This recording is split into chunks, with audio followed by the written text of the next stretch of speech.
Don't worry about a thing, mate. Just keep an eye out. You never know. It might turn up. Just look ahead. That's all I can say. Hey, folks. How are you all? Kilt-Man here, welcoming you to Kilty's Tavern. Cheers, you all. If you have one, do please join me. Anyway, this little video now is another little review, but it won't be the usual type of review because you know me, I'm very enthusiastic and I tend to really sell movies and stuff because I'm really into them and I love them and rejoice in their creation. Not so in the case of this though. Death Ship. No, I think I was right first time round. Look at that cover, if you can see it in the half light here. Can you see that? Looks great, doesn't it? Doesn't it look great? This sort of spectral, supernatural freighter coming through the misty high seas and a little ragtag group of people strung together on a little life raft about to be devoured by the big mouth of this demonic freighter. Yeah. I fell for that image back in 1981 or 2 when this movie, which came out in 1980 by the way, a Canadian production, and that as a video cover looked great, very enticing on the shelves. Oh, I'm gonna have that. And for a long time I'd pick up this little box and turn it around and look at the back of it.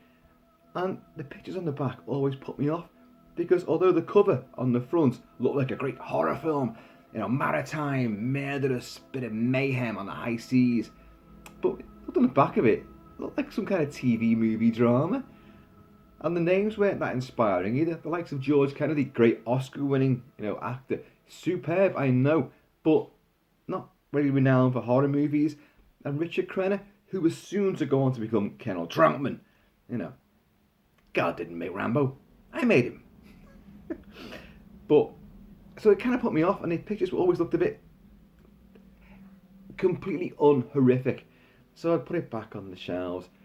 But weirdly enough, people in the video library circuit were going like, "Oh, have you got Death Ship? Oh, it's gone out at the moment. It's due back in a couple of days' time. Oh, can I put my name down for it?" And I'd hear this a bit. So I thought, oh, maybe there's something to this movie. And I had all the Starburst magazines and Fangorias and all that. No internet in those days. And I did find a couple of reviews that said it was an absolute stinker. But, I'd learnt enough by that stage in my life to, never trust reviews.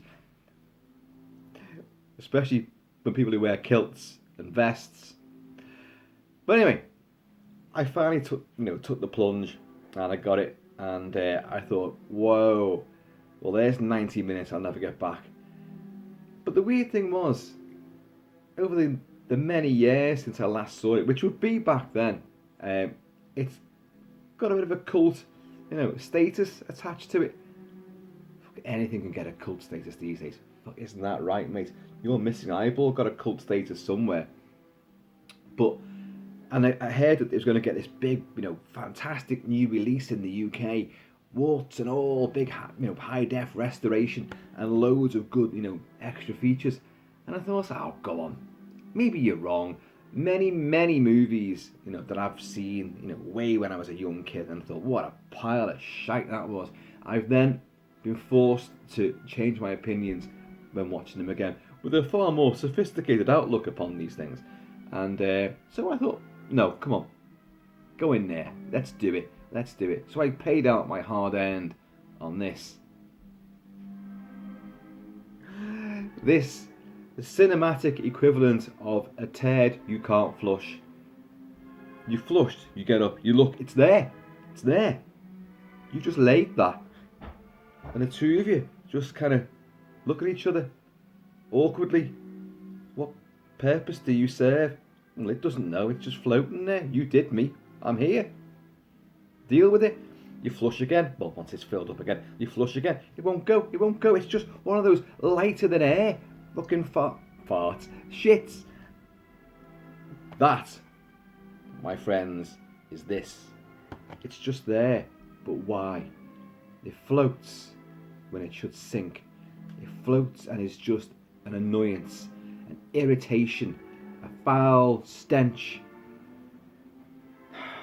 Richard Crenna is going to take over command of a cruise ship, which is the last voyage by Captain George Kennedy. And there's a big party on board to send off the old captain and bring in the new captain. The new captain, Richard Crenna's got his family on board as well. I don't know why that is. But anyway, all thoughts of parties and fun are completely curtailed when the death ship slams into them, sinks the ship in stock footage from the film called The Last Voyage. And while they're all below decks partying, with Saul Rubinek, the great Saul Rubinek, he's the crooner, in charge of the party itself. Everyone's in fancy dress for whatever fucking reason, I don't know. And but if you look carefully at the radar screen on the bridge, this ship, because they've picked up the fact that this ship is coming towards, this strange object's coming towards them, and whenever change in direction they take, this thing goes after them as well. But if you look at that radar screen and it looks familiar, I'll tell you why. Because that's the radar image of Skull Island from the 1976 King Kong. And the little blip that you get is the ominous blip of Kong himself on the island. So already in the first 5 minutes they've nicked footage from 2 movies. So a ragtag bunch of survivors get on board this raft, including George Kennedy, including Richard Crenna and his wife and 2 kids. How lucky was that? Nick Mancuso, I think he's the purse, the ship's purse or whatever, but he was the ship's, fucking pretty boy, shagging all the ladies and all that. And luckily for him, the lady he was shagging at the time, she survived too. And Saul Rubinek's got in there. Anyway, so they think they're lucky. Oh, no. As they're all drifting, what they haven't noticed in the broad, sunny daylight is this huge fucking black freighter, which the thing that sank them in the first place has crept up behind them. Richard Crenna, it's right there behind him, fucking towering thing. And Crenna just goes, maybe we can get aboard this. They shout for help, no one there. Of course, the ship's deserted. I'm really not going to go too far into this because it's just not worth the time, the effort, and the sheer oxygen that it will take to produce the details.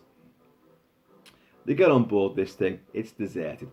It turns out, of course, and I'm going to give everything away here, it is a Nazi death ship. This thing was, and apparently the ship they've used actually was a Kreinsatz Marine or something, which was like a Nazi prison ship, basically, where they would torture prisoners. They would have Jews and other, ethnic cleansing victims would be on board this thing. And that's the story. It is this deserted Nazi freighter which has got a life of its own, a supernatural life of its own. Its influence will possess George Kennedy, who already was a bit of an antagonistic, antisocial twat, and now it turns him into a Nazi commander-ish. And one by one, these people will be picked off in really OTT fashion, and yet really crap as well. The stunts are real.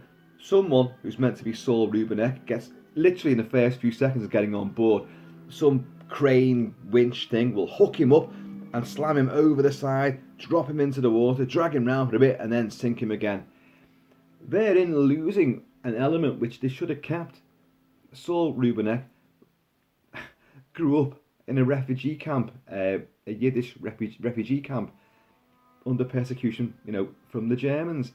So it would have maybe added a bit of a more emotional dimension to have him on board and actually undergo the full story of what's on board that ship and how he deals with that, how it takes him out eventually.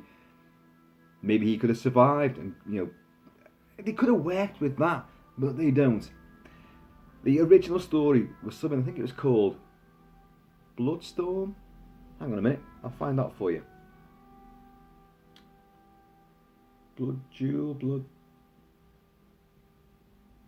Bloodstar, because the ship was going to be called Bloodstar, and the original writers, who appear in a big documentary on the making of the movie, and they are hilarious because they know what a shitfest their idea was turned into. by cack-handed producers. And director Alvin Rakoff, who had worked for the BBC and directed, with great acclaim, Shakespearean dramas. And as he himself admits, this is not my kind of movie. I don't do genre pictures, I don't do horrors. I've never done this sort of thing before. I don't know how to do it. And Bloodstar, this original story, was meant to be, you wouldn't have known what crashed into that cruise ship.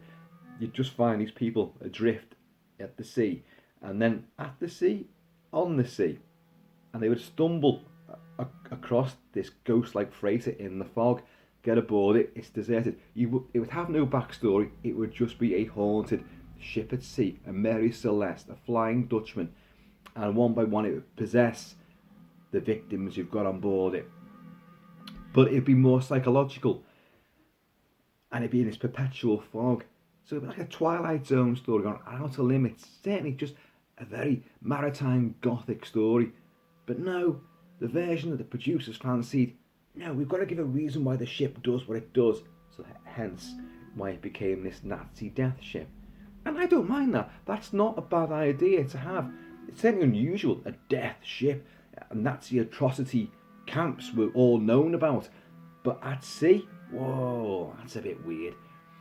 But the way it possesses people, the way it, in Shakespearean actress Kate Reid, what the hell would she do? She and George Kennedy, what the hell were they doing playing in this? And you've got Sally Ann, what is her name? Sally Ann Howes from Chitty Chitty Bang Bang, you know. And this is their second to last movie. She appears in this as Richard Crenna's wife. What the hell is she doing in this again? But Kate Reid gets a fatal case of big, nasty boils on her face, which look like a really, really bad latex appliance. And when she stumbles in on George Kennedy, who's still he spends the first half hour, maybe more, of the movie. He gets fished out the water and added to the gaggle of survivors on his life raft. And then he's just horribly manhandled up the gangplank to get on board this ship. Actually, it's a stuntman in a really bad wig. Looks terrible. Then they get covered in oil and all this, and he's passed out again, and he put him in one of these cabins, and he wakes up, and there's Kate Reid with her big boily face leaning over him. Ah! So in his vision, he becomes the captain of this doomed SS ship, and he strangles what he thinks is a renegade crewman, killing her, obviously. You've had Saul Rubinek getting drowned. You've had Nick Mancuso getting a winch prop, bang in the back of his head, which sends him skittling into the hold. But he survives long enough to look at his gorgeous English girlfriend take a full nude shower. Actually, you only see bits of the real actress nude. There's a nudie double in there. And then in the film's perhaps most infamous scene, the water turns to blood and she's locked in this shower cubicle and she can't get out. And it would have been effective if she drowned in the blood, but the blood's just pouring down the plug hole, so it's not exactly that fucking traumatic anyway. Nick Mancuso and Richard Crenna do a horrific slow motion run down it's a real freighter and it's a great setting as well. But down these tunnels and corridors and gantries, pipes and stuff, in this horrifically bad slow motion run, looking for George Kennedy, who's now gone full on SS Nazi Sterbenführer captain of this shit, but he doesn't even affect the German accent, and he doesn't even. There's a room full of Nazi paraphernalia, and they do stumble across a torture room in perhaps the most effective moment in the movie. And they've got all these dead bodies, there's a skull. They've all got look a bit like you actually, thinking about it. There's a skull floating in this tank of water. There's some poor guy's been strapped to a table which can be tipped up so his head goes into water, and there's all corpses in various states of decay on the bunk beds and all. They're all shackled up. So it's been a horrible, horrible room, and lots of unspeakable things are taking place there. Think Event Horizon, just at sea, and nowhere near as effective. And Then they try to find, George Kennedy, who's off, gone back, because he's the only person who can operate the ship, because the ship likes him. It wants a captain, and it's got him. I'm making it sound great. I've just realised what I'm describing right now, I wouldn't mind seeing. But I've seen it, and I know it's shit. But they're running after him, and it just has this really bizarre slow motion. And it's intercut with shots of George Kennedy just walking down, corridors. And then he's stumbling into a room where this old cine film is playing of Nazi, fucking fanfares and all this sort of, propaganda videos and stuff. And they rip the film out of it, but it still plays. And Nick Mancuso then goes into the most vicious overacting that I've ever seen. I mean, he's interviewed as well, and he does laugh about all this. He says, I don't know what place I went to when I did that sequence, but I just thought of Nazi atrocities, and I just began to scream as though I was being tortured myself. I recall screaming myself whilst watching it, because I was being tortured by the fucking imagery that was so shit. It's badly filmed as well. It's badly edited. The score is ill-fitting and just all over wrong. The fact that most of it seems to be filmed in daylight as well. All the action on board the ship, apart from, below decks, which could be any time of day, but all the action on deck is all bright sunlight. Now, bright sunlight doesn't have to be a bad thing in a horror film. John Carpenter's Halloween, just for the sake of example, you've got some great scenes, very unsettling, very suspenseful, very chilling, just in the broad sunlight in Haddonfield. You've got Dr. Loomis finding, the car that Michael Myers first stole, and the camera tracks back, and you find the pickup guy driver with his neck broken and blood coming out of his mouth in the corner of the frame. That's really unnerving. And of course, Michael Myers just stalking Laurie and the other girls, just like looming up from behind a hedge in a little suburbia and then disappearing again, or standing between the lines of clothes, washing, drying on the lines. So he looks out of a bedroom window and sees him there, and then he's gone the next second. Bone chilling. So sunlight doesn't have to be the enemy of a suspenseful horror sequence, and yet in Death Shit, it completely destroys and drains any sense of atmosphere that you could have had. And all the scenes below decks, finding the bodies is one thing. That bit does work, but it's all too brief. There's even a room full of all these frozen crew members who are hanging there, and they're frozen, so they're not decomposed. What's that about? Why are they even there? And then you have this ridiculous finale. Oh my god, where it's just Crenna, his wife, and his two kids, who in that frozen room, that refrigerator, they find some life jackets, and they find like an inflatable raft which they throw overboard, and the kids jump overboard and get in it.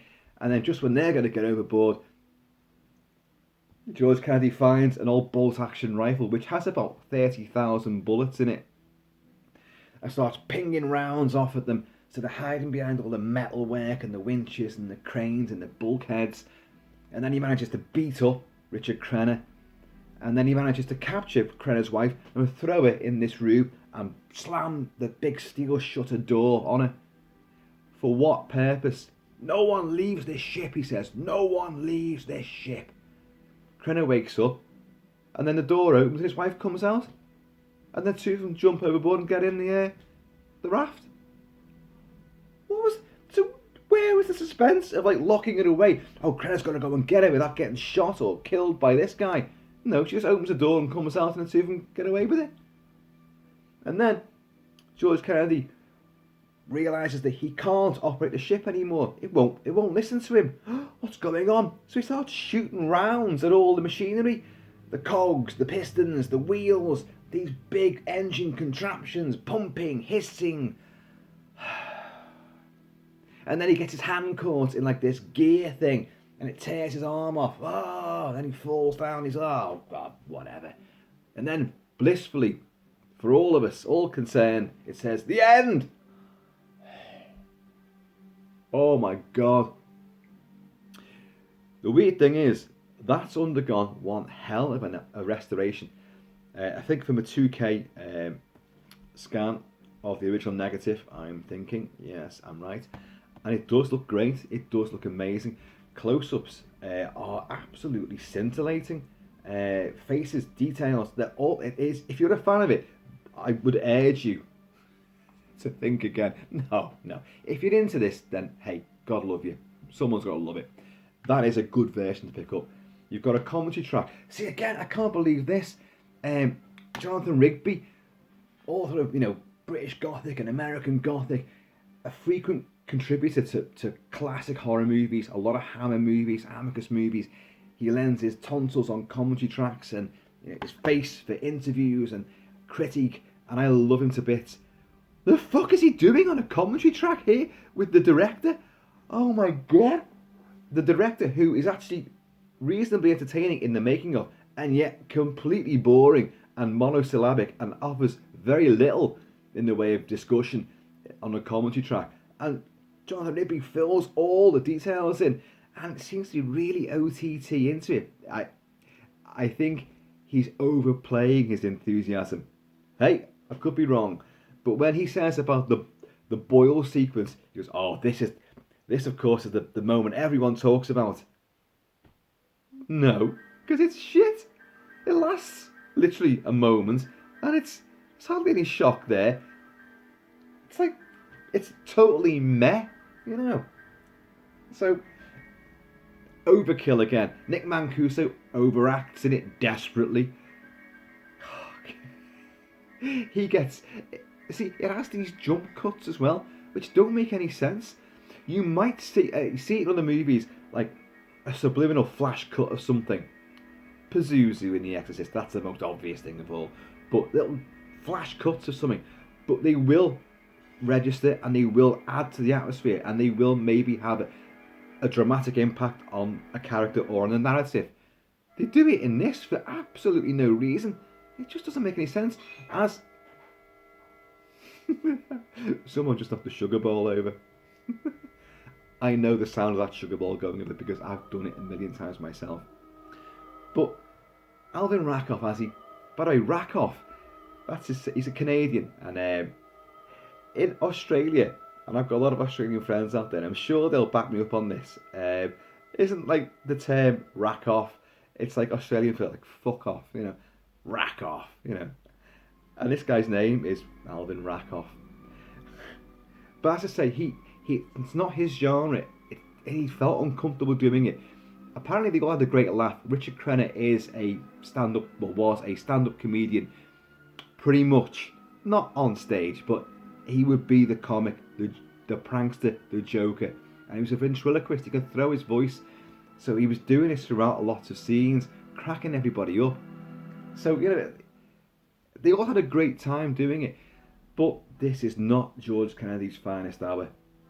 George Kennedy, of course, would go on to Naked Gun and all that sort of stuff, but he'd already made his name. Cool Hand Luke and so many other movies. He was an absolute genius. But what the hell possessed him, other than a Nazi captain, to take this on board? It's just god awful. And that first half hour of him, he's either completely just an antisocial swine, or he's monosyllabic, or just comatose, with the camera making horrific close-ups of his big pudgy face and little piggy eyes. It's the most unflattering for anybody, especially someone like him. I just don't get it. I don't understand it. I've seen reviewers say, "Oh, this was the big renter during the early 80s. A gem, a horror gem." Well, I know it was being rented out because I heard people, "Have you got Death Ship?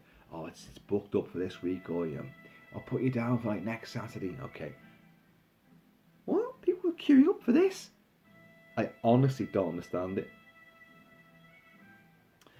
But as I say, the extra features are fun because they all know that it's a turd. And they were involved in it. Hey, we did it, but if you bought this, we're still getting royalties from this somewhere down the line.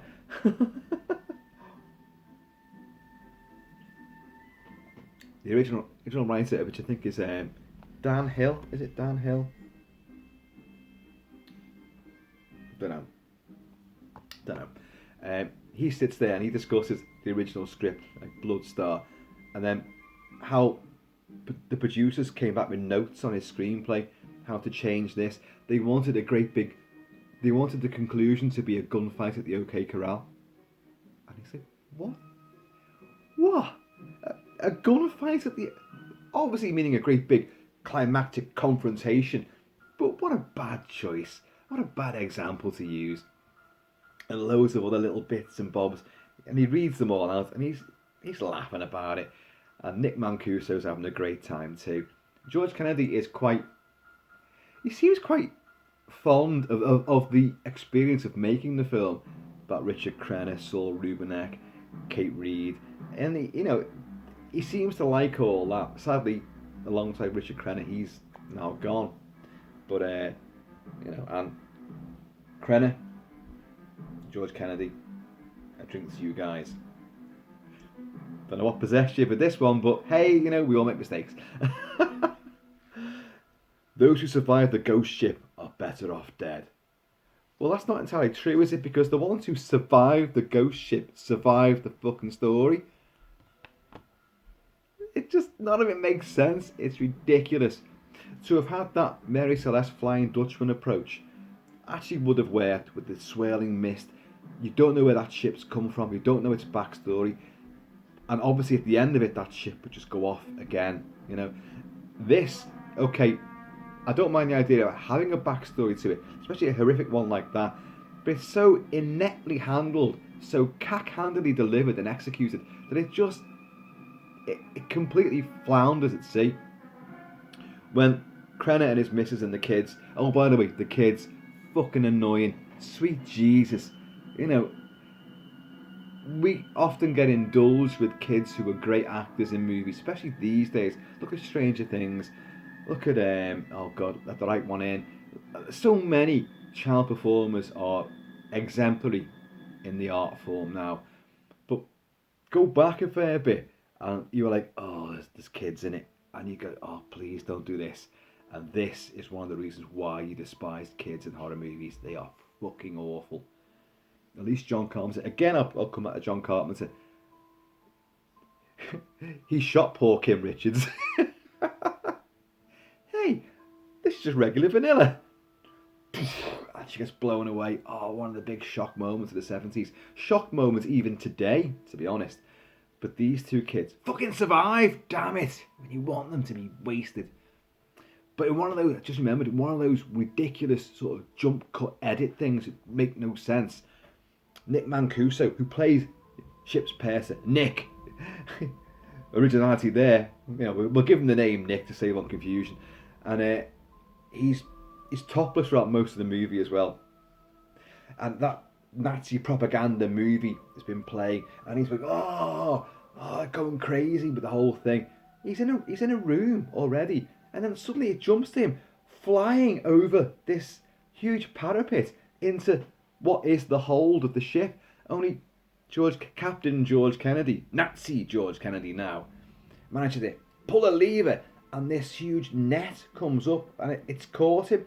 And inside this net are all more corpses, which then he pulls another lever, basically to stop Nick Mancuso's horrific overacting as he writhes around in all this viscera and corpses.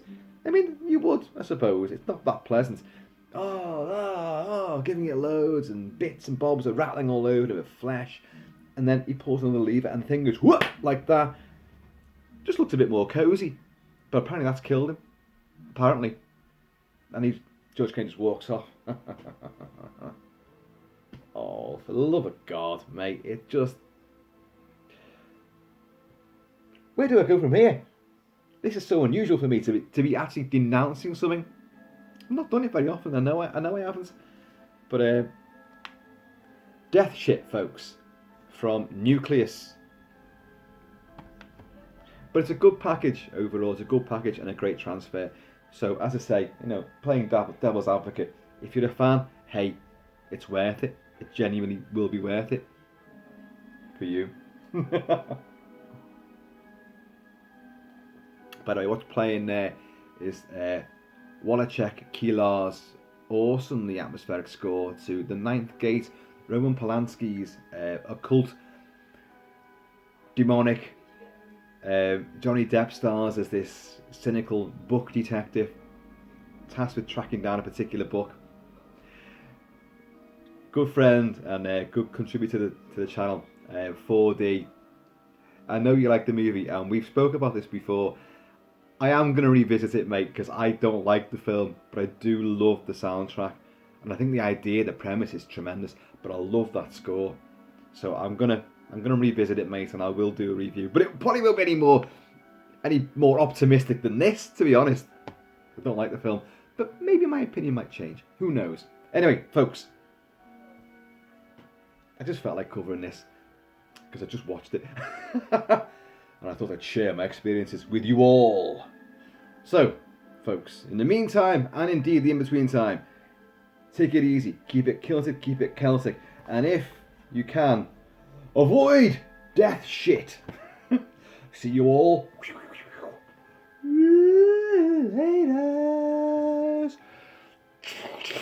Full steam ahead for Shitsville.